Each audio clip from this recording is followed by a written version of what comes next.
You won't spit your lime rookie through your nose and surprised to learn that higher taxes weren't the latest scare tactic in the anti-reform repertoire. The latest reason that veterans and all of us who support them should oppose reform is something that fear-mongering wordsmiths called a death book for veterans. It's like a death panel in that death is the goal, except it's a book, not a panel.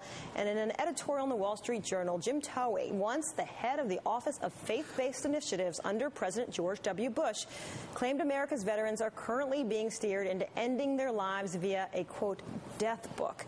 Towey claimed the booklet provides a, quote, hurry up and die message with, quote, guilt-inducing scenarios such as I can no longer contribute to my family's well-being, I am a severe financial burden on my family, end quote.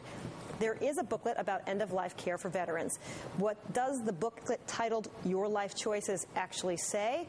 Quote, if you have fears about being a burden, explore these feelings with those who will care for you. Family members often view caring for loved ones as an honor, not a burden, end quote. For an evil plot to kill our veterans, it doesn't sound evil or particularly plotty. But a certain former vice presidential candidate and former half-term Alaska governor posted the editorial on her Facebook page, and then it wound up on the Sunday morning talk smorgasbord. We're going to do something different here today. Usually, we discuss the news, but today we're going to tell you about something you may never have heard about, what critics are calling the death book. Critics ignored certain critical information about the end-of-life pamphlet for veterans. For one, the Bush administration's VA issued a directive listing the guidebook as an example of the type of documents that should be given to patients who want to help draft living wills. So it's not new.